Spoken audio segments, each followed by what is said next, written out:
Hello दोस्तों, तो जैसे कि पिछले एपिसोड में हमने देखा कि यूहो अपने दोस्तों के साथ मिलकर स्टारलू एम्पायर से वापस से शेक एकेडमी आ चुका था, जहां पर वो मिस टांग वुटोंग को अलविदा करते हुए सी गॉड पेविलियन की तरफ चला जाता है ताकि वो एल्डर जुआन से जाकर मिल सके। और यहाँ पहुंचने के बाद स्टारलू एम्पायर में जो कुछ भी हुआ यूहो ने वो एल्डर जुआन को बता दिया था। साथ ही साथ यूहो एल्डर जुआन को ये भी बताता है कि जब डाइटियन ने मेरी बॉडी पर काबू किया था तब मैंने महसूस किया कि उसकी सोल पावर सॉलिडिफाइड थी, जो कि कई सारे ब्लैक होल एक दूसरे से इंटरकनेक्टेड होते हुए आसपास की एलिमेंटल एनर्जी को तेजी से अपने अंदर खींच रहे थे। ये सुनकर मास्टर जुआन यूहो को बताता है कि असल में वो स्पिरिचुअल सोल कोर था। वैसे तो टाइटल लेवल डोलो सोल मास्टर में इंटर करने के लिए आपको एक सोल कोर बनाने की जरूरत पड़ती है, मगर जब आपको अल्टीमेट डोलो सोल मास्टर यानी कि लेवल 99 में इंटर करना होता है तो आपको एक सेकंड सोल कोर बनाना होता है जिसे स्पिरिचुअल सोल कोर कहा जाता है। और ये काम बहुत ही कम लोग कर पाते हैं। मगर दूसरी तरफ हम देखते हैं कि यूहो तो कहता है कि मैं अभी ही एक सोल कोर बनाना चाहता हूँ, जो कि अब से पहले तो कोई भी नहीं कर पाया था। लेकिन मास्टर जुआन यूहो को हिम्मत देते हैं। दूसरी तरफ हम देखते हैं कि यूहो ने टियानमिंग की मदद लेते हुए आखिरकार पहला सोल कोर तैयार कर लिया था।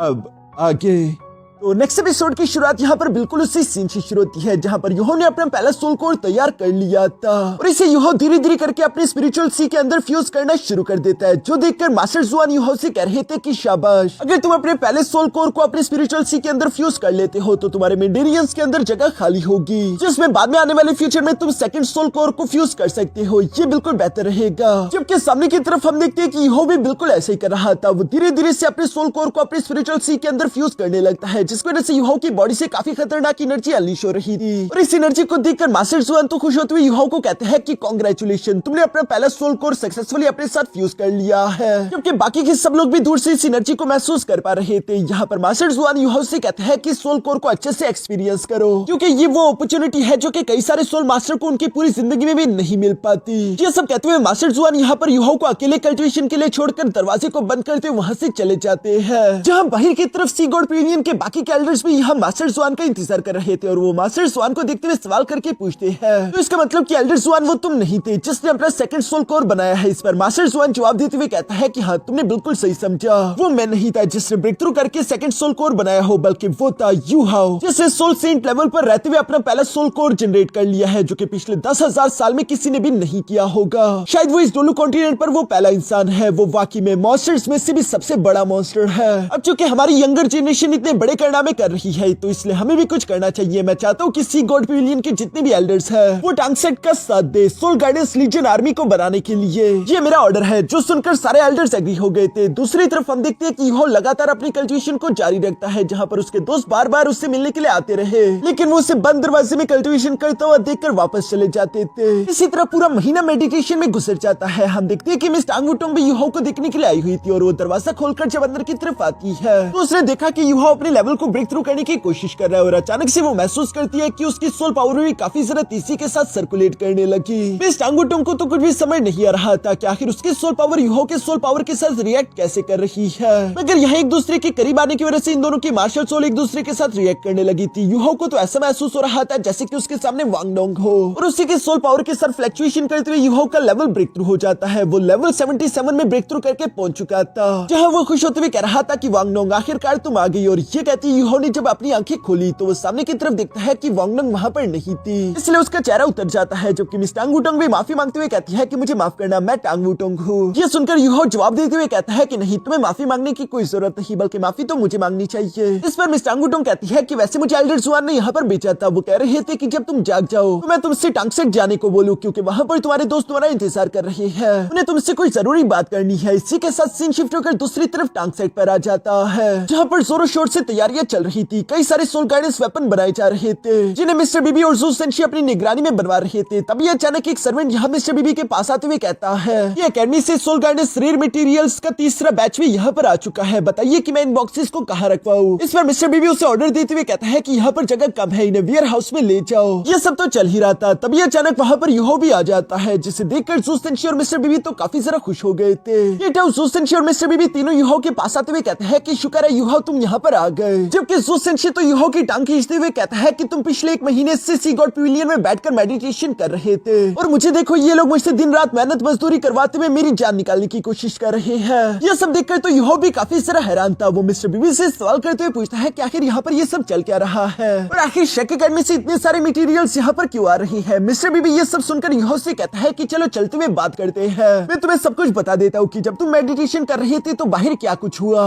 इसके बाद नेक्स्ट सीन में हम लोगों को टांगसेट के मेन हॉल का सीन दिखाया जाता है जहाँ पर यूहो सवाल करते हुए पूछ रहा था कि soul guardians legion army. Mister बीबी जवाब देते हुए कहता है कि हाँ तुमने बिल्कुल सही कहा, हमने सी गॉड पेविलियन के एल्डर्स के साथ मिलकर डिसीजन लिए और कई सारी मीटिंग्स के बाद आखिरकार हम लोगों ने एकेडमी के साथ मिलकर डिसाइड किया कि हम लोग 3 सोल गार्डियंस लीजियन आर्मी के ग्रुप्स क्रिएट करेंगे। यह सुनकर यूहो जवाब देते हुए कहता है कि 3 soul guardians legion army group, ये तो बिल्कुल सन मून एम्पायर के स्टैंडर्ड्स की तरह है। उन्होंने भी टोटल अपने सोल गार्डियंस लीजियन आर्मी के 3 ग्रुप बनाए हुए हैं जिनमें से हर एक ग्रुप के अंदर 500 मेंबर्स है। टोटल इस तरह से इन लोगों के पास 1500 सोल्जर की soul guardians legion army create हो जाती है। लेकिन 1500 वॉरियर्स को सोल गार्डियंस डिवाइसेस प्रोवाइड करना काफी ज्यादा डिफिकल्ट काम होगा। इस तरह से तो हमें कई सारे सोल गार्डियंस डिवाइसेस बनाने होंगे, हमारे पास तो इतने सारे मटेरियल्स भी नहीं। यह सुनकर मिस्टर बीबी ने बताना शुरू कर दिया था कि हमारे सोल गार्डियंस लीजियन के पहले ग्रुप का नाम होगा टांगसेट एसजीएल ग्रुप, यानी कि टांगसेट सोल गार्डियंस लीजियन ग्रुप। इस ग्रुप में टोटल 200 वॉरियर्स होंगे, वो वॉरियर जिन्हें एकेडमी और टांगसेट ने स्पेशली चूज किया है। ये ग्रुप सबसे ज्यादा एडवांस सोल गार्डियंस डिवाइसेस से लहस तहस होगा। इस ग्रुप में जितने भी मेंबर्स होंगे वो सारे के सारे सोल एम्परर या फिर उससे ऊपर के कल्टिवेटर्स होंगे और इस टांगसेट एसजीएल ग्रुप को लीड करने वाले कोई और नहीं बल्कि लीजियन कमांडर मिस यान लिनीर और साथ ही साथ वाइस कमांडर मास्टर कियान डाउ होंगे।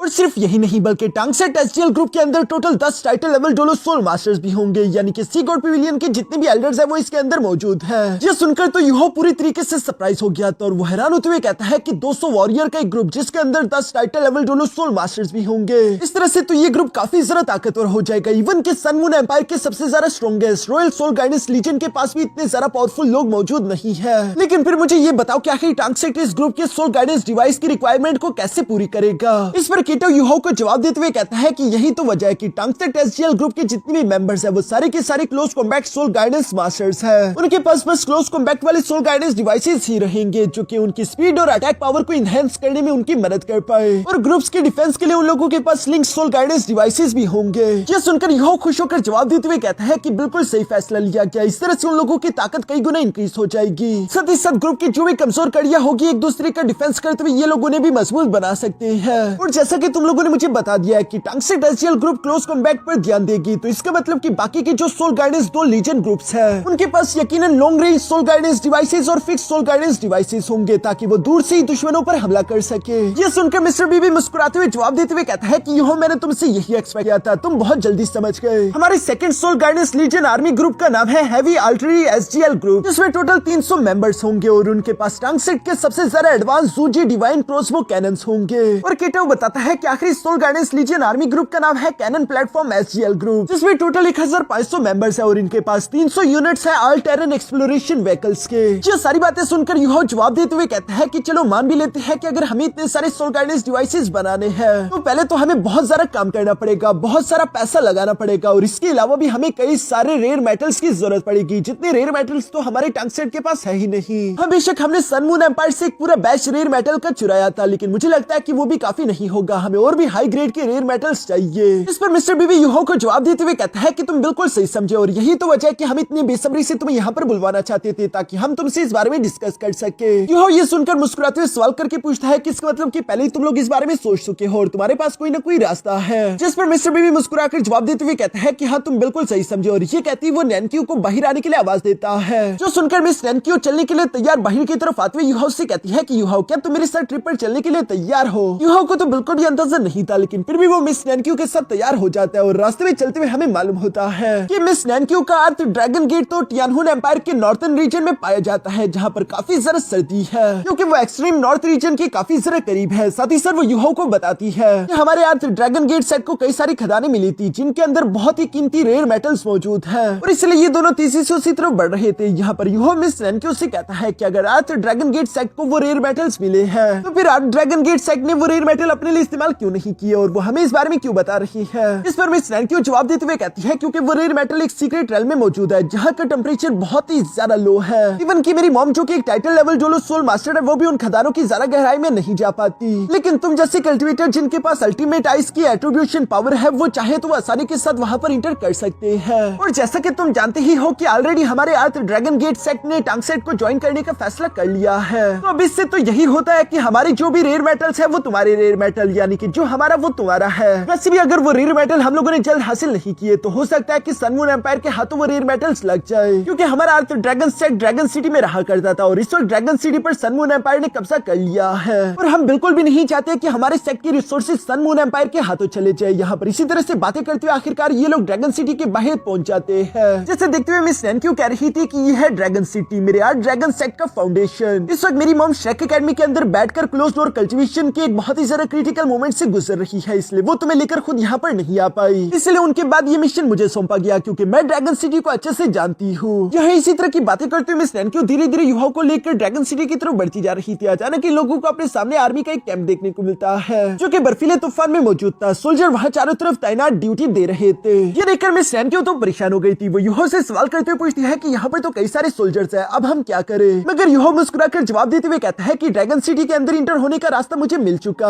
मेरे पास एक रास्ता है, बस तुम मुझे फॉलो करो। और ये कहती युवा अपनी स्पिरिचुअल एनर्जी का इस्तेमाल करके उन सोल्जर के soul guidance detection soul guidance tools को डीएक्टिवेट कर देता है। जहाँ soul detection soul guidance tools के कनेक्शन को डीएक्टिवेट होता हुआ देखकर कुछ सोल्जर्स तो हैरान हो गए थे कि आखिर ये क्या है, शायद कोई प्रॉब्लम आ चुकी। लेकिन दूसरा सोल्जर जवाब देते हुए कहता है कि फिक्र मत करो, ये न्यू मॉडल्स है। और जब भी सोल गाइडेंस डिवाइसेस के न्यू मॉडल्स बनाए जाते हैं उनके अंदर अक्सर ग्लिचेस या फिर खराबियां आ ही जाती है। दूसरी तरफ हम देखते हैं कि दो सोल्जर जब पेट्रोलिंग करते हुए आगे की तरफ आए तो उन्हें देखने को मिलता है कि उनके बाकी के दो वॉरियर्स जो कि पहले से वहां पर तैनात होने चाहिए थे वो गायब थे और उनकी बंदूकें जमीन पर पड़ी हुई थी। ये देखकर वो सोल्जर्स भी थोड़े से हैरान हो गए थे कि आखिर हमारे दोनों बाकी के वॉरियर्स कहाँ गए, उनको तो यहाँ पर ड्यूटी देनी चाहिए थी। लगता है कि वो दोनों कमीने आराम करने के लिए यहाँ से भाग गए हैं। चलो वैसे भी इतनी सर्दी है, कौन ही यहाँ पर पेट्रोलिंग करना चाहता है, हमें भी ड्यूटी देते हुए मजा तो नहीं आ रहा। जल्दी वो दोनों भी एक दो सुट्टा लगाने के बाद ड्यूटी पर वापस लौट आएंगे और इसलिए ये दोनों कोई परवाह नहीं करते।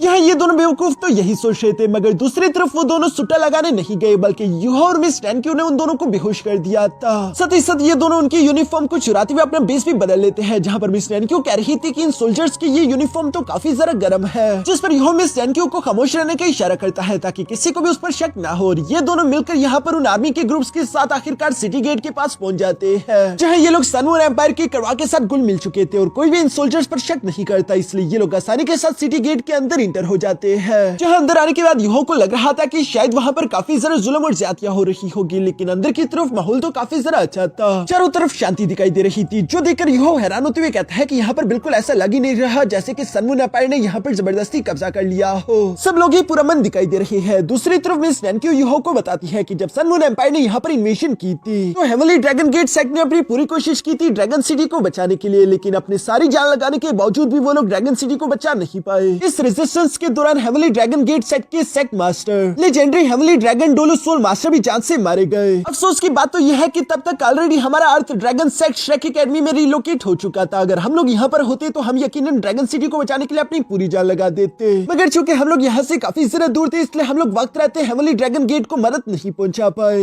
ये सारी बातें सुन रहा था, तभी अचानक उसकी नजर कुछ ग्रीन कपड़ों में मौजूद गुंडों पर भी पड़ जाती है, जिनकी बॉडी पर स्नेक्स टैटू बने हुए थे और वो वहाँ के लोगों को परेशान करने की कोशिश कर रहे थे। यह सब देखते हुए युवा अपने मन में हेवनली ड्रैगन गेट सेक्ट के अपने दोस्त यू टियानलोंग के बारे में सोचने लगा कि पता नहीं आखिर वो कहाँ पर होगा, जिस पर मिस नैन्क्यू जवाब देते हुए कहती है कि बचे हुए वॉरियर इस वक्त कहाँ पर होंगे ये कोई नहीं जानता, हम तो बस सिर्फ उम्मीद ही कर सकते हैं कि वो इस वक्त जिंदा हो। यहाँ पर इसी तरह चलते चलते आखिरकार ये लोग सिटी लॉर्ड के मेंशन तक पहुंच जाते हैं, जहाँ पहुंचने के बाद युहा और मिस नैन्क्यू देखते हैं कि उस करवा में असल में सन मून एम्पायर की ट्रेडिंग कंपनी के लोग आए हुए थे। मिस नैन्क्यू बताती है कि सन मून एम्पायर ने जैसे ही ड्रैगन सिटी पर कब्जा किया सबसे पहले सन मून एम्पायर की कई सारे तिजारती यहाँ पर पहुंच गए, जो अपने साथ बहुत बड़ी अमाउंट में सर्दी से बचने के लिए supplies, advance soul guidance, heating devices और कई सारे गर्म कपड़े लाए, जो कि इन बिजनेसमैन ने बहुत ही कम पैसों में यहाँ पर बेचना शुरू कर दिए थे। इवन की कई सारे तो उन लोगों ने फ्री में भी बांटे। और दोस्तों ये मोटो बिजनेसमैन कुछ जाना पहचाना लग रहा है, अगर आप लोगों ने इससे पहचान लिया तो मुझे कमेंट करके जरूर बताना। दूसरी तरफ यूहो यहाँ पर उस मोटो को फॉलो करने के लिए फिर से अपनी पावर्स एक्टिवेट करके खुद को इनविजिबल कर लेता है, जो देखकर मिस नैन्क्यू यूहो से सवाल करते हुए पूछती है कि आखिर अब मैं क्या करूँ। इस पर यूहो कहता है कि मैं अंदर जा रहा हूँ, लेकिन लेकिन तुम बाहर रुककर मेरा इंतजार करना, बैकअप के तौर पर तुम यहीं पर रुको। ये कहते हुए यूहो फौरन से सिटी लॉर्ड के मेंशन के अंदर चला जाता है, जहाँ पर उस मोटू बिजनेसमैन के साथ एक आदमी भी मौजूद था और यूहो चुपके से उन लोगों की बातें सुनने लगा, जहाँ पर वो आदमी उस मोटू बिजनेसमैन से कह रहा था कि बिल्कुल भी कंजूसी मत करना, जितने भी हीटिंग सोल गाइडेंस डिवाइसेस है वो उन सबको अच्छे और कम दामों में बेच दो, हो सके तो उन्हें फ्री में भी दे दो, क्योंकि ये मेरे मार्शल का ऑर्डर है। मेरे मार्शल का कहना है कि अगर हम लोगों ने ड्रैगन सिटी के लोगों को सोल गाइडेंस की आदत लगवा दी तो ये लोग कभी भी हमें छोड़ नहीं पाएंगे। अगर इसी तरह हम लोग इनके साथ अच्छे से बर्ताव करेंगे तो आने वाले कुछ सालों में हम लोग ड्रैगन सिटी के लोगों का दिल जीत लेंगे। इस तरह ड्रैगन सिटी के लोग कभी भी हमारे खिलाफ बगावत नहीं करेंगे। इसी तरह से ये दोनों खुश हो रहे थे। दूसरी तरफ यूहो भी यहाँ पर इन दोनों की बातें सुनकर अपने मन में कहने लगा कि टेक्नोलॉजी की आदत इन लोगों को लगवाकर उन्हें अपना गुलाम बना लेना और वो कभी भी इनके खिलाफ रेजिस्ट ना कर पाए। सच में ये बहुत बेहतरीन प्लान है, लेकिन इस प्लान को बनाने वाली आखिर वो मिस्टीरियस मार्शल है कौन? यहाँ पर यूहो यही सब सोच रहा था। ये सब सोचते हुए यूहो फौरन से बाहर की तरफ मौजूद मिस नैनक्यू के पास आ जाता है, जहाँ पर वो मिस नैनक्यू को बता रहा था कि सन मून एम्पायर ये सब कुछ इसलिए कर रहा है ताकि वो ड्रैगन सिटी के लोगों की जिंदगी को और जरा बेहतर कर सके। इस तरह से वो लोग यहाँ पर मौजूद सिविलियंस की जिंदगी को बेहतर बना रहे हैं। जो सुनकर मिस नैनक्यू हैरान होकर सवाल करते हुए पूछती है कि यूहो आखिर तुम्हारे कहने का मतलब क्या है? क्या तुम सन मून एम्पायर का साथ दे रहे हो?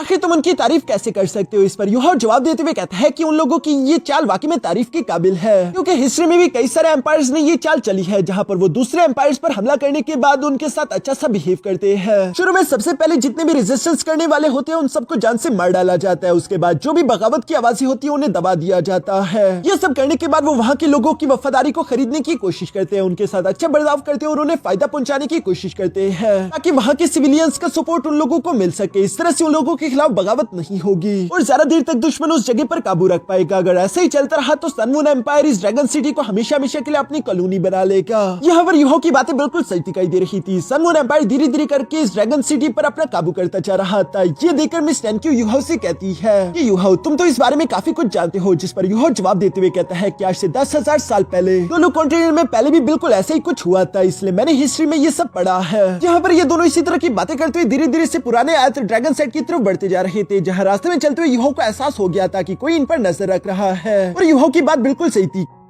क्योंकि जैसे ही ये दोनों सेट गेट पर पहुंचते हैं अचानक किसी ने इन दोनों पर हमला कर दिया, जहां यूहो तो फौरन से गायब हो जाता है और मिस नैनक्यू जंप करते हुए पीछे की तरफ आ गई थी। वो हैरान होकर चारों तरफ यूहो को ढूंढने लगती है, जबकि सामने की तरफ उसे देखने को मिलता है कि ये तो माउंटेन पाइथन सेट के 2 वॉरियर्स हैं, जो कि खुश होते हुए सोच रहे थे कि अगर हमने आज ड्रैगन गेट सेट की यंग मिस्ट्रेस को पकड़कर सन मून एम्पायर के हवाले कर दिया तो सन मून एम्पायर हमसे खुश हो जाएगा और हमारे माउंटेन पाइथन सेट को हमेशा हमेशा के लिए यहाँ पर प्रोटेक्शन मिल जाएगी। ये सुनकर मिस नैनक्यू को तो काफी जरा गुस्सा रहा था। वो गुस्सा होते हुए कहती है कि तुम लोग बहुत बड़े कमीने हो। जब ड्रैगन सिटी को बचाने के लिए हेवनली ड्रैगन गेट सेट अपनी पूरी जान लगा रहा था और वो आखिरी दम तक फाइट कर रहा था, तब तुम लोगों ने कमीनों की तरह सन मून एम्पायर से हाथ मिला लिया और तुम उनके सामने घुटने टेक चुके। जिस पर वो गंजा वॉरियर कहता है कि फजूल की बातें करना बंद करो, मुझे ये भाषण नहीं सुनना। वैसे भी एक बार हम तुम्हें पकड़ ले उसके बाद तुम्हारी माँ खुद ब खुद ही ड्रैगन सेट को हमारे हवाले कर देगी। और ये कहती है उन दोनों ने तीसरी से आगे की तरफ बढ़ते हुए मिस नैनक्यू पर अटैक्स करना शुरू कर दिए। यहाँ पर हम देखते हैं कि मिस नैनक्यू तो उन 2 वॉरियर्स का मुकाबला नहीं कर पा रही थी और वो इनके सामने काफी ज्यादा कमजोर पड़ रही थी। फाइट के दौरान मिस नैनक्यू यहाँ पर हैरान होते हुए यही सोच रही थी कि आखिर यूहो कहाँ चला जा चुका है, उसे तो मेरी मदद करनी चाहिए थी। हालांकि दूसरी तरफ हम देखते हैं कि यूहो तो ऊपर आराम से बैठकर मिस नैनक्यू को अकेले फाइट करने के लिए छोड़ चुका था। वो चाहता था कि मिस नैनक्यू खुद को ताकतवर करे। मिस नैनक्यू की लगातार यहाँ पर पिटाई होती जा रही थी। तभी अचानक हम देखते हैं कि यूहो ने अपनी स्पिरिट आइज की पावर एक्टिवेट करके सोल डिटेक्शन टेक्निक को मिस नैनक्यू के साथ शेयर करना शुरू कर दिया और वो मिस नैनक्यू से कहता है कि पैनिक करना बंद करो, खुद पर भरोसा रखो और मैं तुम्हें जैसा जैसा बताऊं मेरे इंस्ट्रक्शन को फॉलो करो। ये सुनकर मिस नैनक्यू शांत होते हुए यूहो के इंस्ट्रक्शंस को फॉलो करना शुरू कर देती है, जहाँ पर यूहो उसे बता रहा था कि किस पोजीशन पर मूव करो, दुश्मन किस पोजीशन से आ रहा है, कहां पर तुम्हें फिस्ट अटैक और कहां पर तुम्हें सोर्ड अटैक इस्तेमाल करना है। यहाँ पर यूहो के ऑर्डर्स को मानते हुए मिस नैनक्यू बिल्कुल ऐसे ही कर रही थी और हम देखते हैं कि अब मिस नैनक्यू अकेली उन दोनों वॉरियर्स पर बाड़ी पड़ने लगी, क्योंकि यूहो उन दोनों वॉरियर्स की कमजोरियों को देख पा रहा था। देखते ही देखते हम देखते हैं कि यूहो के ऑर्डर्स पर मिस नैनक्यू ने अपनी सोर्ड का इस्तेमाल करते हुए पहले एक पाइथन बीस्ट को बीच में से काट दिया, जिस वजह से एक दुश्मन तो मारा जाता है और दूसरा वॉरियर ये देखकर डर के मारे घबराते वहां से अपनी जान बचाकर भागना चाहता था, लेकिन मिस नैनक्यू उसे भी जाने नहीं देती। वो तेजी के साथ अपनी सोर्ड को किक करते हुए यहाँ पर उस वॉरियर की भी जान ले लेती है, जिन्हें मारने के बाद मिस नैनक्यू कह रही थी कि तुम दोनों गद्दार हो, तुम लोग मरना ही डिजर्व करते थे। इन दोनों को मारने के बाद मिस नैनक्यू यहाँ पर यूहो को कहती है कि आखिर तुम कहाँ पर हो, ये तुमने बिल्कुल भी अच्छा काम नहीं किया कि गुंडों के बीच लड़की को अकेला फाइट करने के लिए छोड़ दिया, तुम एक जेंटलमैन हो, तुम्हें ऐसा नहीं करना चाहिए। तभी अचानक उसे पीछे से यूहो की आवाज सुनाई देती है, जो कि मिस नैनक्यू उससे कह रहा था कि अगर शिकायतें पूरी हो गई हो तो चलो अंदर चलते हैं। और यहाँ पर हम देखते हैं कि ये दोनों उस गेट को पार करते हुए अंदर की तरफ आ गए, जहाँ इन्हें अपने सामने एक बड़ा सा मेंशन देखने को मिलता है। और इसी सीन के साथ हमारा ये एपिसोड यहीं पर खत्म हो गया।